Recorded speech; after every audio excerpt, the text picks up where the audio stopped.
Tengu के शक्तिशाली बड़े भाई ने अपने ही छोटे भाई को निशाना बनाकर उसे पहाड़ की खाई से नीचे गिरा दिया। लेकिन जैसे ही वह युवक नीचे गिरने वाला था, अचानक 200 साल पुरानी एक तलवार जोर जोर से कांपने लगी। पास खड़े दो रक्षक समझ गए कि कुछ गड़बड़ है। अगले ही पल टेंगू लोहे की जंजीर तोड़कर उड़ गया और हवा में ही युवक को पकड़ लिया। दोनों गुरुओं ने उसकी जांच की और हैरान रह गए। उन्होंने कहा, यह लड़का टेंगू की शक्ति से जुड़ सकता है। क्या यही वो है जिसका हम 200 साल से इंतजार कर रहे थे? उन्हें एहसास हुआ कि यह युवक टेंगू की किस्मत से जुड़ा है, इसलिए उन्होंने उसे अपना शिष्य बना लिया। एक साल बाद गुरुओं की देखभाल और प्रशिक्षण में उसकी ताकत बहुत बढ़ गई।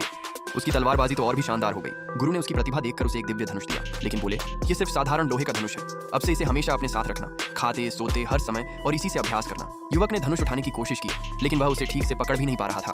दोनों हाथों से बड़ी मुश्किल से उठा पाया। जब उसने प्रत्यंचा खींचने की कोशिश की तो पूरी ताकत लगाने पर भी सिर्फ कुछ सेंटीमीटर ही खींची। वह खुद को कमजोर समझकर दुखी हुआ। गुरु ने शांत स्वर में कहा, पहाड़ से नीचे जाओ, दुनिया में अभ्यास करो और अपने परिवार का बदला भी लो। पहाड़ से उतरते ही युवक सबसे पहले गॉड स्वॉर्ड संप्रदाय गया ताकि अपना नाम साफ कर सके। गुस्से में उसने उस पत्थर को तीर से तोड़ दिया जो संप्रदाय की पहचान था। वह न्याय पाने के लिए वापस आया था। उसी समय संप्रदाय में गुरु चुनने की बड़ी प्रतियोगिता होने वाली थी, इसलिए उसने उसमें हिस्सा लेने का फैसला किया। उसका बड़ा भाई उसे जिंदा देखकर चौंक गया, लेकिन प्रतियोगिता में उसे खत्म करने की योजना बना ली। प्रतियोगिता में तलवार देवता और एक रहस्यमयी महिला भी आई थी। पहला राउंड था तांबे के सिक्कों को तीर से भेदना। कई शिष्यों ने कोशिश की, लेकिन ज्यादा सफल नहीं हुए। फिर चौथे दर्जे की एक लड़की आई। उसने अपने शक्तिशाली धनुष से एक साथ 9 सिक्के भेद दिए। सब दंग रह गए। इसके बाद युवक का बड़ा भाई आया।